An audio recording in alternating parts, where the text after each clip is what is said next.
देव भगवान की जय। प्यारे कृष्ण कन्हैया लाल की जय। श्रीमद् भागवत महापुराण। ओम श्री राधा कृष्णाभ्याम नमः। तृतीय स्कंध प्रारंभ हो रहा है आज। यस्य भासा विभातीदं सर्वं सदसदात्मकं सर्वाधारं सदानन्दं स्वात्मानं तं हरिं भजे। ओम नमो भगवते वासुदेवाय।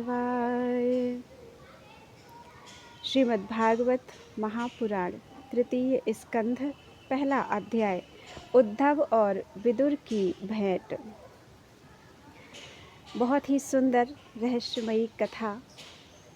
श्री सुखदेव जी ने कहा, परीक्षित, जो बात तुमने पूछी है वही पूर्व काल में अपने सुख समृद्धि से पूर्ण घर को छोड़कर वन में गए हुए विदुर जी ने भगवान मैत्रेय जी से पूछी थी। जब सर्वेश्वर भगवान श्री कृष्ण पांडवों के दूत बनकर गए थे, तब वे दुर्योधन के महलों को छोड़कर उसी विदुर जी के घर में उसे अपना ही समझकर बिना बुलाए चले गए थे। राजा परीक्षित ने पूछा, प्रभु, यह तो बतलाइए कि भगवान मैत्रेय जी के साथ विदुर जी का समागम कहाँ और किस समय हुआ था। पवित्रात्मा विदुर ने महात्मा मैत्रेय जी से कोई साधारण प्रश्न नहीं किया होगा, क्योंकि उसे तो मैत्रेय जी जैसे साधु शिरोमणि ने अभिनंदन पूर्वक उत्तर देकर महिमान्वित किया था। सूत जी कहते हैं, सर्वज्ञ सुखदेव जी ने राजा परीक्षित के इस प्रकार पूछने पर अति प्रसन्न होकर कहा, सुनो। श्री सुखदेव जी कहने लगे, परीक्षित, यह उन दिनों की बात है जब अंधे राजा धृतराष्ट्र ने अन्यायपूर्वक अपने दुष्ट पुत्रों का पालन पोषण करते हुए अपने छोटे भाई पांडु के अनाथ बालकों को लाक्षा भवन में भेजकर आग लगवा दी। जब उनकी पुत्रवधू और महाराज युधिष्ठिर की पटरानी द्रौपदी के केश दुशासन ने भरी सभा में खींचे, उस समय द्रौपदी की आंखों से अश्रुओं की धारा बह चली और उस प्रवाह से उसके वक्षस्थल पर लगा हुआ केसर भी बह चला, किंतु धृतराष्ट्र ने अपने पुत्र को उस कुकर्म से नहीं रोका। दुर्योधन ने सत्यपरायण और भोले भाले युधिष्ठिर का राज्य जुए में अन्याय से जीत लिया था और उसे वन में निकाल दिया, किंतु वन से लौटने पर प्रतिज्ञा अनुसार जब उन्होंने अपना न्यायोचित पैतृक भाग मांगा, तब भी मोहवश उन्होंने उन अजात शत्रु युधिष्ठिर को उनका हिस्सा नहीं दिया। महाराज युधिष्ठिर के भेजने पर जब जगतगुरु भगवान श्री कृष्ण ने कौरवों की सभा में हित भरे सुमधुर वचन कहे, जो भीष्मादि सज्जनों को अमृत से लगे, पर कुरुराज ने उनके कथन को कुछ भी आदर नहीं दिया।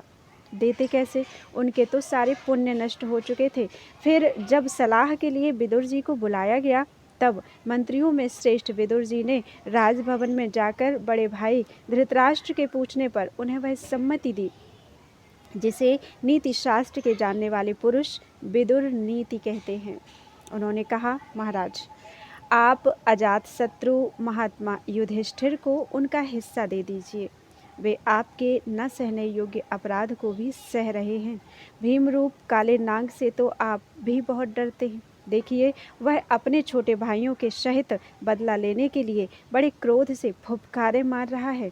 आपको पता नहीं, भगवान श्री कृष्ण ने पांडवों को अपना लिया है। वे यदुवीरों के आराध्य देव इस समय अपनी राजधानी द्वारिकापुरी में विराजमान हैं। उन्होंने पृथ्वी के सभी बड़े बड़े राजाओं को अपने अधीन कर लिया है तथा ब्राह्मण और देवता भी उन्हीं के पक्ष में हैं। जिसे आप पुत्र मानकर पाल रहे हैं तथा जिसकी हाँ में हाँ मिलाते जा रहे हैं, उस दुर्योधन के रूप में तो मूर्तिमान दोष ही आपके घर में घुसा बैठा है। यह तो साक्षात भगवान श्री कृष्ण से द्वेष करने वाला है। इसी के कारण आप भगवान श्री कृष्ण से विमुख होकर श्रीहीन हो रहे हैं। अतएव यदि आप अपने कुल की कुशल चाहते हैं तो इस दुष्ट को तुरंत ही त्याग दीजिए। विदुर जी का ऐसा सुंदर स्वभाव था कि साधु जन भी उसे प्राप्त करने की इच्छा करते थे, किंतु उनकी यह बात सुनते ही कर्ण, दुशासन और शकुनी के सहित दुर्योधन के होठ अत्यंत क्रोध से फड़कने लगे और उसने उनका तिरस्कार करते हुए कहा, अरे इस कुटिल दासी पुत्र को यहाँ किसने बुलाया है? यह जिनके टुकड़े खा खा कर जीता है, उन्हीं के प्रतिकूल होकर शत्रु का काम बनाना चाहता है। इसके प्राण तो मत लो, परंतु इसे हमारे नगर से तुरंत बाहर कर दो। भाई के सामने ही कानों में बाण के समान लगने वाले इन अत्यंत कठोर वचनों से मर्माहत होकर भी विदुर जी ने कुछ बुरा नहीं माना और भगवान की माया को प्रबल समझकर अपना धनुष राजद्वार पर रखकर वे हस्तिनापुर चले गए। कौरवों को विदुर जैसे महात्मा बड़े पुण्य से प्राप्त हुए थे। वे हस्तिनापुर से चलकर पुण्य करने की इच्छा से भूमंडल में तीर्थपाद भगवान के क्षेत्रों में विचरने लगे, जहाँ श्रीहरि, ब्रह्मा, रुद्र, अनंत आदि अनेकों मूर्तियों के रूप में विराजमान हैं। जहाँ जहाँ भगवान की प्रतिमाओं से सुशोभित तीर्थ स्थान, नगर, पवित्र वन, पर्वत, निकुंज और निर्मल जल से भरे हुए नदी, सरोवर आदि थे, उन सभी स्थानों में वे अकेले ही विचरते रहे। वे अवधूत वेश में स्वच्छंदतापूर्वक पृथ्वी पर विचरते थे, जिससे आत्मीय जन उन्हें पहचान न सके। वे शरीर को सजाते नहीं थे, पवित्र और साधारण भोजन करते, शुद्ध वृत्ति से जीवन निर्वाह करते, प्रत्येक तीर्थ में स्नान करते, जमीन पर सोते और भगवान को प्रसन्न करने वाले व्रतों का पालन करते रहते थे। इस प्रकार भारतवर्ष में ही विचरते विचरते जब तक वे प्रभास क्षेत्र में पहुँचे, तब तक भगवान श्री कृष्ण की सहायता से महाराज युधिष्ठिर पृथ्वी का एकछत्र अखंड राज्य करने लगे।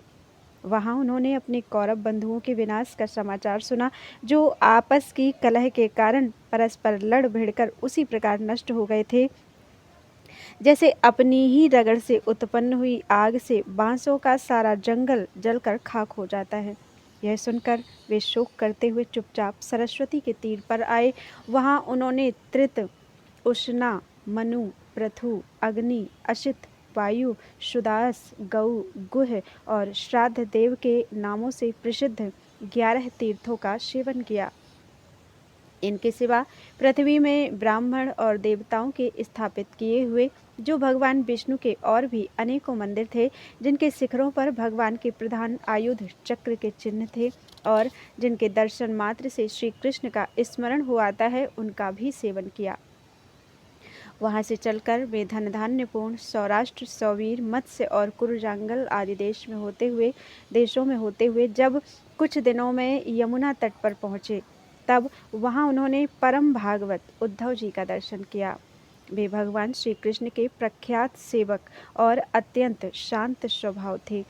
वे पहले बृहस्पति जी के शिष्य रह चुके थे। विदुर जी ने उन्हें देखकर प्रेम से गाढ़ आलिंगन किया और उनसे अपने आराध्य भगवान श्री कृष्ण और उनके आश्रित अपने स्वजनों का कुशल समाचार पूछा।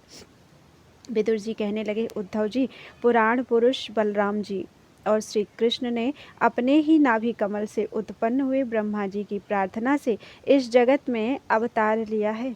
वे पृथ्वी का भार उतारकर सबको आनंद देते हुए अब श्री वसुदेव जी के घर कुशल से रह रहे हैं ना। प्रियवर, हम कुरुवंशियों के परम सुहृद और पूज्य वसुदेव जी जो पिता के समान उदारतापूर्वक अपनी कुंती आदि बहनों को उनके स्वामियों का संतोष कराते हुए उनकी सभी मनचाही वस्तुएं देते आए हैं, आनंद पूर्वक है ना। प्यारे उद्धव जी, यादवों के सेनापति वीरवर प्रद्युम्न जी तो प्रसन्न है ना, जो पूर्व जन्म में कामदेव थे तथा जिन्हें देवी रुक्मिणी जी ने ब्राह्मणों की आराधना करके भगवान से प्राप्त किया था। सात्वत, वृष्णि, भोज और दाशार्ह वंशी यादवों के अधिपति महाराज उग्रसेन तो सुख से है ना, जिन्होंने राज्य पाने की आशा का सर्वथा परित्याग कर दिया था, किंतु कमलनयन भगवान श्री कृष्ण ने जिन्हें फिर से राज्य सिंहासन पर बैठाया। सौम्य, अपने पिता श्री कृष्ण के समान समस्त रथियों में अग्रगण्य श्री कृष्ण तनय सांब सकुशल तो हैं। ये पहले पार्वती जी के द्वारा गर्भ में धारण किए हुए स्वामी कार्तिक हैं। अनेकों व्रत करके जाम्बवती ने इन्हें जन्म दिया था। जिन्होंने अर्जुन से रहस्य युक्त धनुर्विद्या की शिक्षा पाई है, वे सात्यकी तो कुशल पूर्वक हैं। वे भगवान श्री कृष्ण की सेवा से अनायास ही भगवतजनों की उस महान स्थिति पर पहुंच गए हैं जो बड़े बड़े योगियों को भी दुर्लभ है। भगवान के शरणागत निर्मल भक्त बुद्धिमान अक्रूर जी भी प्रसन्न है ना, जो श्री कृष्ण के चरण चिन्हों से अंकित ब्रज के मार्ग की रज में प्रेम से अधीर होकर लौटने लगे थे। भोजवंशी देवक की पुत्री देवकी जी अच्छी तरह है ना, जो देव माता अदिति के समान ही साक्षात विष्णु भगवान की माता हैं। जैसे वेदत्रयी यज्ञ विस्तार रूप अर्थ को अपने मंत्रों में धारण किए रहती हैं, उसी प्रकार उन्होंने भगवान श्री कृष्ण को अपने गर्भ में धारण किया था। आप भक्तजनों की कामनाएं पूर्ण करने वाले भगवान अनिरुद्ध जी सुखपूर्वक है ना, जिन्हें शास्त्र वेदों के आदि कारण और अंतःकरण चतुष्टय के चौथे अंश मन के अधिष्ठाता बतलाते हैं। अर्थात चित्त, अहंकार, बुद्धि और मन, ये अंतःकरण के 4 अंश हैं। इनके अधिष्ठाता क्रमशः वासुदेव, शंकरषण, प्रद्युम्न और अनिरुद्ध हैं। सौम्य स्वभाव उद्धव जी अपने हृदयेश्वर भगवान श्री कृष्ण का अनन्य भाव से अनुसरण करने वाले जो हृदयिक सत्यभामानंदन, चारुदेशन और गद आदि अन्य भगवान के पुत्र हैं, वे सब भी कुशल पूर्वक हैं ना। महाराज युधिष्ठिर अपनी अर्जुन और श्री कृष्ण रूप दोनों भुजाओं की सहायता से धर्म मर्यादा का न्यायपूर्वक पालन करते हैं ना। मैं दानव की बनाई हुई सभा में इनके राज्य वैभव और दबदबे को देखकर दुर्योधन को बड़ा डाह हुआ था। अपराधियों के प्रति अत्यंत असहिष्णु भीमसेन ने सर्प के समान दीर्घकालीन क्रोध को छोड़ दिया है क्या? जब वे गदा युद्ध में तरह तरह के पैंतरे बदलते थे, तब उनके पैरों की धमक से धरती डोलने लगती थी। तब जिनके बाणों के जाल से छिपकर किरात वेशधारी अतएव किसी की पहचान में न आने वाले भगवान शंकर प्रसन्न हो गए थे। वे रथी और यूथपतियों का सुयश बढ़ाने वाले गांडीवधारी अर्जुन तो प्रसन्न है ना। अब तो उनके सभी शत्रु शांत हो चुके होंगे। पलक जिस प्रकार नेत्रों की रक्षा करते हैं, उसी प्रकार कुंती के पुत्र युधिष्ठिर आदि जिनकी सर्वदा संभाल रखते हैं और कुंती ने ही जिनका लालन पालन किया है, वे माद्री के यमज पुत्र नकुल सहदेव कुशल से तो है ना। उन्होंने युद्ध में शत्रु से अपना राज्य उसी प्रकार छीन लिया जैसे 2 गरुड़ इंद्र के मुख से अमृत निकाल लाए। अहो बेचारी कुंती तो राजर्षि श्रेष्ठ पांडु के वियोग में मृतप्राय सी होकर भी इन बालकों के लिए ही प्राण धारण किए हुए है। रथियों में श्रेष्ठ महाराज पांडु ऐसे अनुपम वीर थे कि उन्होंने केवल एक धनुष लेकर ही अकेले चारों दिशाओं को जीत लिया था। सौम्य स्वभाव उद्धव जी, मुझे तो अधा पतन की ओर जाने वाले उन धृतराष्ट्र के लिए बार बार शोक होता है, जिन्होंने पांडवों के रूप में अपने परलोकवासी भाई पांडु से ही द्रोह किया तथा अपने पुत्रों की हाँ में हाँ मिलाकर अपने हित चिंतक मुझको भी नगर से निकलवा दिया। किंतु भाई, मुझे इसका कुछ भी खेद अथवा आश्चर्य नहीं है। जगत विधाता भगवान श्री कृष्ण ही मनुष्यों की सी लीलाएं करके लोगों की मनोवृत्तियों को भ्रमित कर देते हैं। मैं तो उन्हीं की कृपा से उनकी महिमा को देखता हुआ दूसरों की दृष्टि से दूर रहकर सानंद विचर रहा हूँ। यद्यपि कौरवों ने उनके बहुत से अपराध किए, फिर भी भगवान ने उनकी इसलिए उपेक्षा कर दी थी कि वे उनके साथ उन दुष्ट राजाओं को भी मारकर अपने शरणागतों का दुख दूर करना चाहते थे, जो धन, विद्या और जाति के मध्य से अंधे होकर कुमार्गगामी हो रहे थे और बार बार अपनी सेनाओं से पृथ्वी को कंपा रहे थे। उद्धव जी, भगवान श्री कृष्ण जन्म और कर्म से रहित हैं, फिर भी दुष्टों का नाश करने के लिए और लोगों को अपनी ओर आकर्षित करने के लिए उनके दिव्य जन्म कर्म हुआ करते हैं। नहीं तो भगवान की तो बात ही क्या है, दूसरे जो लोग गुणों से पार हो गए हैं, उनमें भी ऐसा कौन है जो इस कर्माधीन देह के बंधन में पड़ना चाहेगा। अतः मित्र, जिन्होंने अजन्मा होकर भी अपनी शरण में आए हुए समस्त लोकपाल और आज्ञाकारी भक्तों का प्रिय करने के लिए यदुकुल में जन्म लिया है, उन पवित्र कीर्ति श्री हरि की बातें सुनाओ। बोलो वृंदावन बिहारी लाल की जय। उद्धव जी द्वारा भगवान की बाल लीलाओं का वर्णन। श्री सुखदेव जी कहते हैं, जब विदुर जी ने परम भक्त उद्धव से इस प्रकार उनके प्रियतम श्री कृष्ण से संबंध रखने वाली बातें पूछी, तब उन्हें अपने स्वामी का स्मरण हो आया और वे हृदय भर आने के कारण कुछ भी उत्तर न दे सके। जब ये 5 वर्ष के थे, तब बालकों की तरह खेल में ही श्री कृष्ण की मूर्ति बनाकर उसकी सेवा पूजा में ऐसे तन्मय हो जाते थे कि कलेवे के लिए माता के बुलाने पर भी उसे छोड़कर नहीं जाना चाहते थे। अब तो दीर्घकाल से उन्हीं की सेवा में रहते रहते ये बूढ़े हो चले थे। अतः विदुर जी के पूछने से उन्हें अपने प्यारे प्रभु के चरण कमलों का स्मरण हो आया। उनका चित्त विरह से व्याकुल हो गया। फिर वे कैसे उत्तर दे सकते थे। उद्धव जी श्री कृष्ण के चरणारविंद मकरंद सुधा से सराबोर होकर 2 घड़ी तक कुछ भी नहीं बोल सके। तीव्र भक्ति योग से उसमें डूबकर वे आनंद मग्न हो गए। उनके सारे शरीर में रोमांच छुआया तथा मुंदे हुए नेत्रों से प्रेम के आंसुओं की धारा बहने लगी। उद्धव जी को इस प्रकार प्रेम प्रवाह में डूबे हुए देखकर विदुर जी ने उन्हें कृतकृत्य माना। कुछ समय बाद जब उद्धव जी भगवान के प्रेम धाम से उतरकर पुनः धीरे धीरे संसार में आए, तब अपने नेत्रों को पोंछकर भगवत लीलाओं का स्मरण हो आने से विस्मित होकर विदुर जी से इस प्रकार कहने लगे।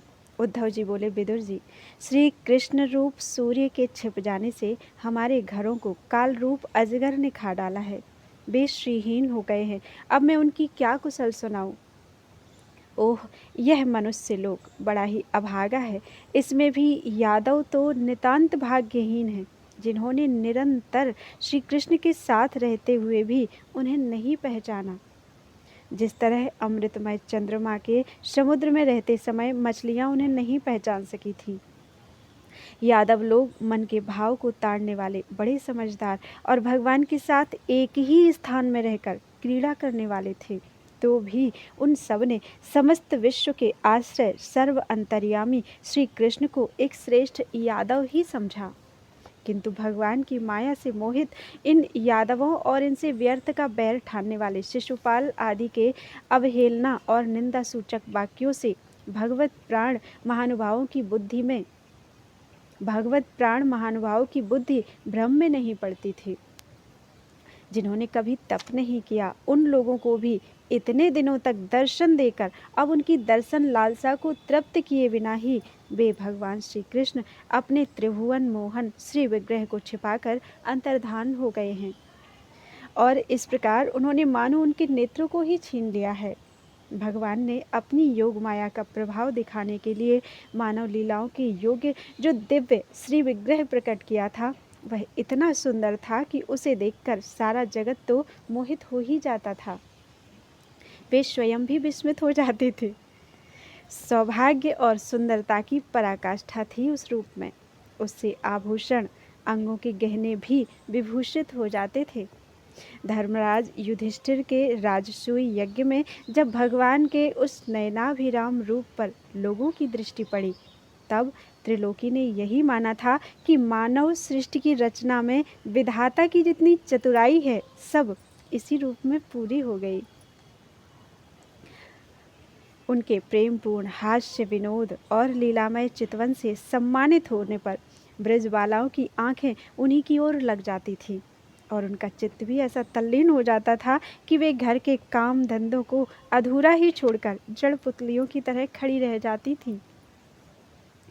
चराचर जगत और प्रकृति के स्वामी भगवान ने जब अपने शांत रूप महात्माओं को अपने ही घोर रूप असुरों से सताए जाते देखा, तब वे करुणा भाव से द्रवित हो गए और अजन्मा होने पर भी अपने अंश बलराम जी के साथ काष्ठ में अग्नि के समान प्रकट हुए। अजन्मा होकर भी प्रकट हुए। सबको अभय देने वाले होने पर भी मानो कंस के भय से ब्रज में जाकर छिप रहना और अनंत पराक्रमी होने पर भी काल यवन के सामने मथुरापुरी को छोड़कर भाग जाना। भगवान की ये लीलाएं याद आकर मुझे बेचैन कर डालती हैं।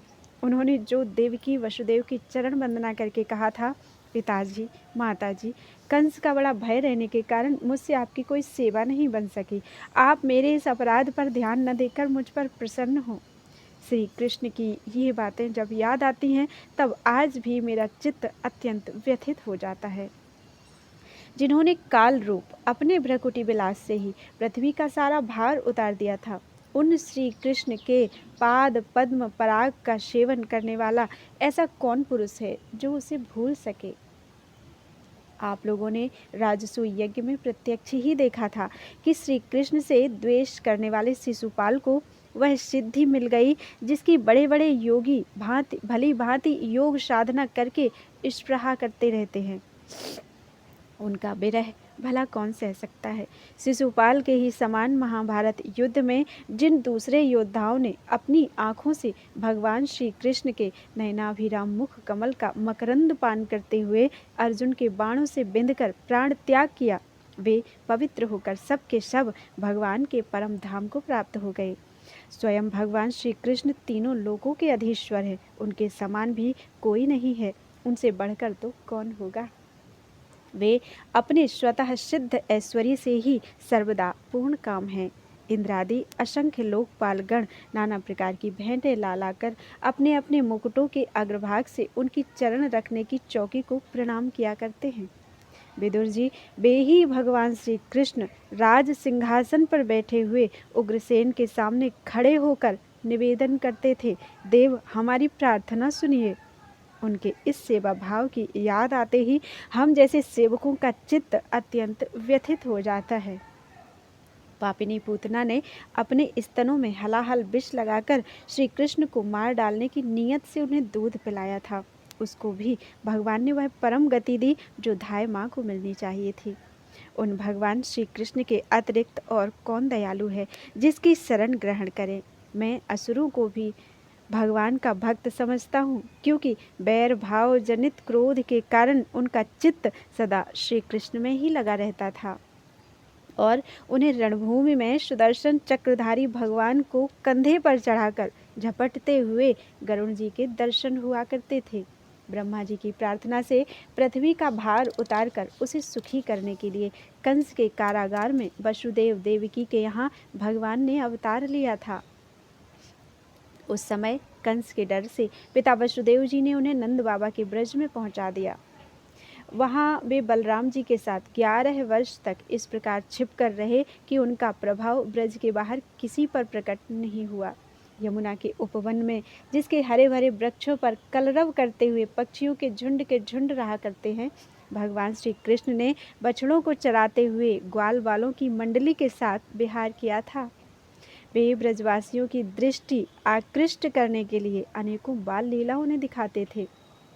कभी रोने से लगते, कभी हंसते और कभी सिंह शावक के समान मुग्ध दृष्टि से देखते। फिर कुछ बड़े होने पर वे सफ़ेद बैल और रंग बिरंगी शोभा की मूर्ति गौओं को चराते हुए अपने साथी गोपों को बांसुरी बजा बजा कर रिझाने लगे। इसी समय जब कंस ने उन्हें मारने के लिए बहुत से मायावी और मनमाना रूप धारण करने वाले राक्षस भेजे, तब उनको खेल ही खेल में भगवान ने मार डाला। जैसे बालक खिलौनों को तोड़ फोड़ डालता है, कालिया नाग का दमन करके विष मिला हुआ जल पीने से मरे हुए ग्वाल वालों और गौओं को जीवित कर उन्हें कालिया दह का निर्दोष जल पीने की सुविधा कर दी। भगवान श्री कृष्ण ने बढ़े हुए धन का सद्व्यय कराने की इच्छा से श्रेष्ठ ब्राह्मणों के द्वारा नंद बाबा से गोवर्धन पूजा रूप गो यज्ञ करवाया। भद्र, इससे अपना मानभंग होने के कारण जब इंद्र ने क्रोधित होकर ब्रज का विनाश करने के लिए मूसलाधार जल बरसाना आरंभ किया, तब भगवान ने करुणावश खेल ही खेल में छत्ते के समान गोवर्धन पर्वत को उठा लिया और अत्यंत घबराए हुए ब्रजवासियों की तथा उनके पशुओं की रक्षा की। संध्या के समय जब सारे वृंदावन में शरद के चंद्रमा की चांदनी छिटक जाती, तब श्री कृष्ण उनका सम्मान करते हुए मधुर गान करते और गोपियों के मंडल की शोभा बढ़ाते हुए उनके साथ रास विहार करते। बोलो वृंदावन बिहारी लाल की जय। त्वदीयं वस्तु गोविंदम तुभ्यमेव समर्पितम। अभी लीला बहुत बाकी है।